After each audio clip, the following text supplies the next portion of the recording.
playing a saxophone in a wind band can be kind of a strange experience because you are often not playing as a section. Normally there are four of us, and we tend to play with other sections. You know, the alto or soprano players will be playing with upper woodwinds or trumpets. The baritone saxophone might play with the low brass. Tenor might play with mid brass or low brass, and you know, we find ourselves listening all over the ensemble and not necessarily listening, you know, in towards the section.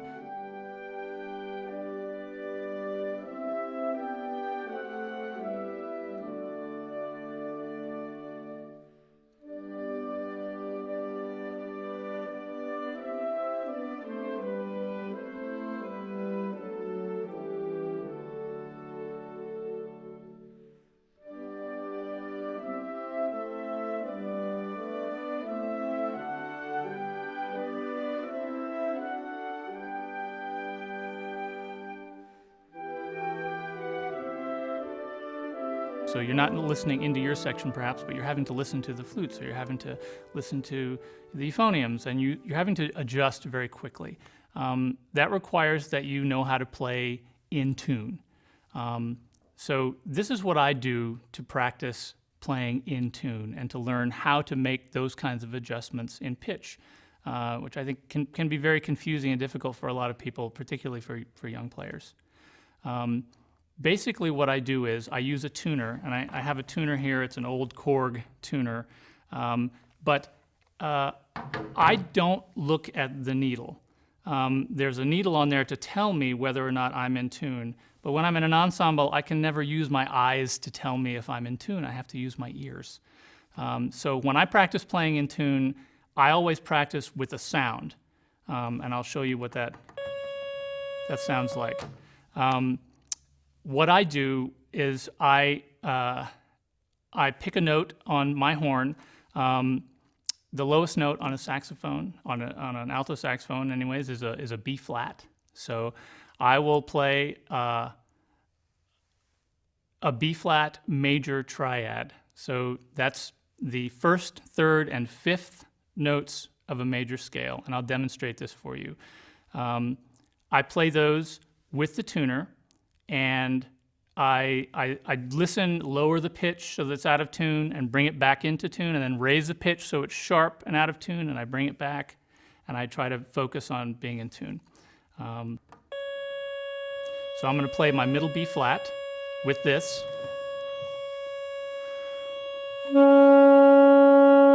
And then I'm going to lower the pitch.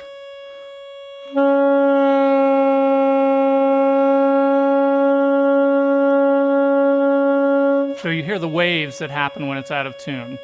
And I purposely make it like that, and then I bring it back in tune. And then I try to raise the pitch enough so that it makes waves for that.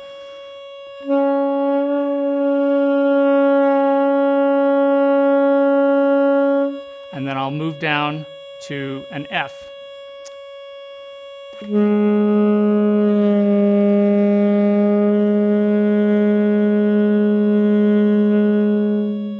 I'll move down to a D.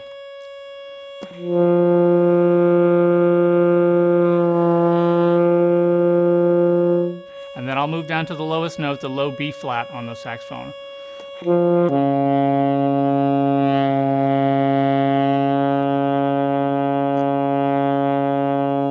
So you hear what I'm doing is I'm playing a note, and I'm purposely making it out of tune, and then I'm bringing it back in tune.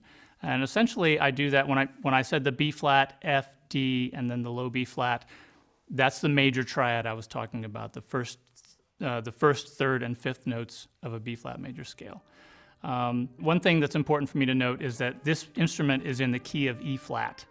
So if I play a C on this instrument, it sounds an E flat. So when I play a B flat on my instrument, I actually have to set the tuner to play a concert D flat.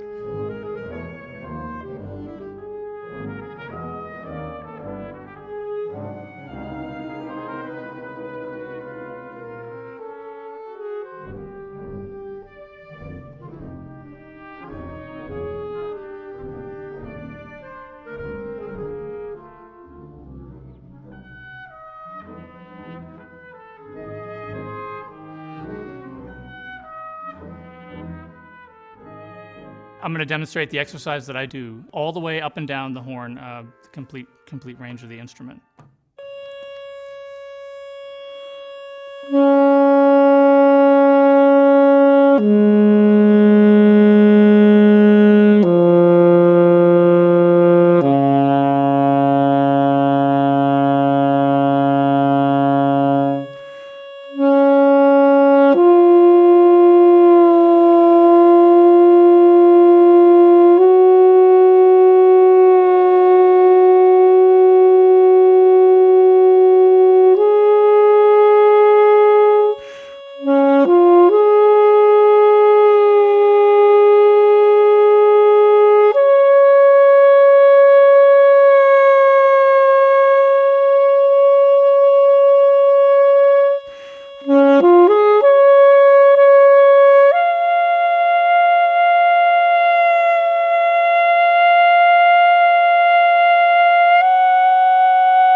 Now, that doesn't sound very good, but it's something that's very useful to practice. It can be really frustrating at first, especially when you get up into the upper register of the horn to hear that pitch and know where it is. Especially for a lot of us who've gotten in the habit of looking at the needle to tell if you're in tune. It's definitely very frustrating to try to just listen and use your ears. But if you can get better at doing that, it will really serve you well when you're playing with other people.